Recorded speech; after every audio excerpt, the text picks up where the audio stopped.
Mes amis, ndabaramukije abari badukurikirana inshuti zanje Jengs Vimix. Ahandi ni mu ntara ya Gitega. Uyu munsi ndi mu ntara ya Gitega.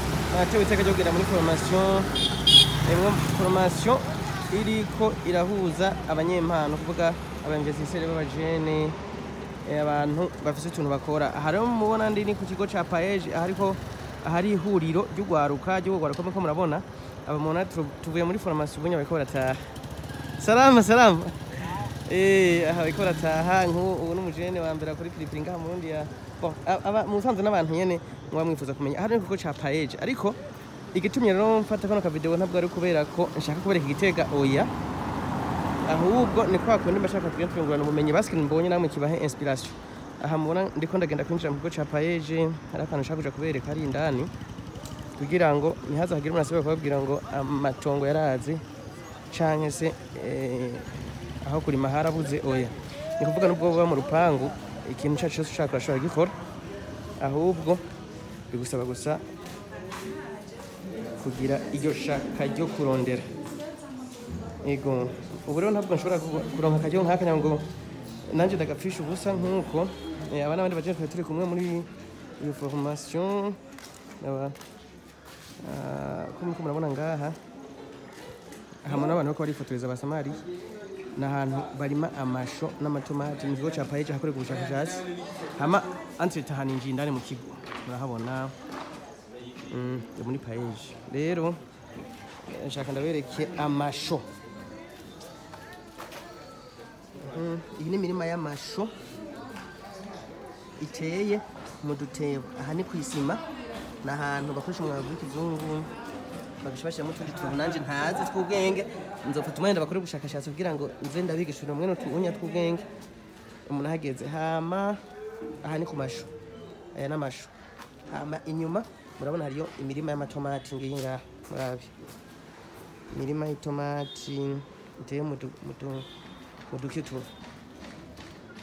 tuntu n'uduki harimo uducupa turimo ngiro nimba ari umwavu nimba ari amazi ndamenye ibyo ari byo nashyize ndabaza ubu ndahaciye nta muntu nuko gusa nyene nari narusuye akaryo ko kwinjira indani mbona n'ibintu vraiment byogira akamaro kumbure nuko atamuntu ndahasanze mu babikoze ariko next nzoraba ko hoba harimo numwe afise cyabizi ko aduhe umuco. Hama uri kuraraba urabona kano gato itomati teye muri kano kantu ndani harimo ibintu by'ivyivu n'ibintu by'imyambo bivanze hama gashaba ko tucupa bya bicupa bona muta bavuga ngo tuze turatemwe iva amazi bya biza genique bakoresha rimwe uriho kubita ndabonye ko ari kane kamara amazi na bitomati vraiment ziba ziriko namara bukunze ziba zitoshe barazipompa n'ibintu byiza cyane. Rero Jesse nzongira no nsubira kubona akantu nk'akanyongeye ntakaberetse kumbure nti habura ubundi akabona nawe akagishagira icyumviro cyo gukora kandi kantu gashasha cyangwa no gukora ubushakashatsi cyangwa gusanga abantu hagutse hariho ikintu byo kumarira. Urabona bino bitomati kweli no kuvuga wori mu mwaba wose nturo kumwimbo nk'uyu ndaba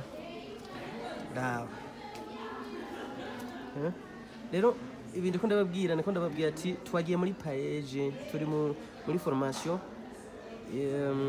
ibintu bijanye n'ibi bintu byo gutanga amakori ko abajene entrepreneur basi abajene entrepreneur murabizi natwe ko ntidushobora kujana ngo tubona akantu kubagira akamaro ngo tukareke oya basi shisha kwa amaso gusa undi munsi namwe nimwahaca kumbure ubundi zoyarosa akanyazogira ubushakashatsi burenze ubwo nagize hama adutohoreze nikiba cabaye mugabo ninagira amahirwe yo gucaho hasanga mu bo turi kumwe harimo uwabikoze hasanga harimo ubuzi kubikora nzomusaba dukorane basaka video hama adufashe kwigisha abandi namwe mu bimenye mumenye ko tuntu nk'utu ku buryo muza muririmira muhira mwirimira muri chambre mwirimira ku isima mwirimira mu rupangu mwimbura abantu batigeze babona musohoka. Rero ndabipfuriza umugoroba mwiza nejo tuzosubira je ndecari mu gisagara cya Gitega nzogumanza ndabereka utuntu n'utundi. Merci. Kuri micro nta micro kwanza ni Vimix sekera kabakorera kugira tuze turafashanya mu bijanye n'ubumenyi. Hama hani mu mujyi wa Gitega ariko ndashobora no kubadugana hejuru tu ndashobora no kubadugana hejuru nkabereka muri Paege ntabereka umuji wa Gitega. Ngaho duca turi muri sale yo hejuru.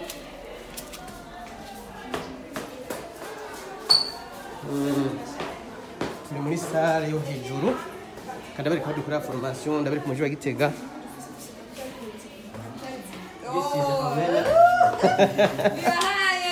Oya nta kimwe. Oya. Hacapfuye.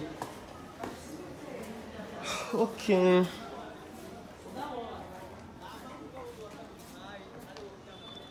Ikati sisi ukuntu bayita. Ariko murabona ko umujyi uriko asa neza sana muri iyo minsi. Ya.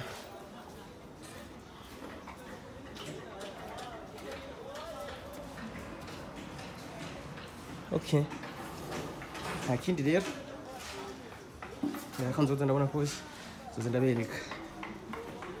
Gumana na CV Mix. Thank you.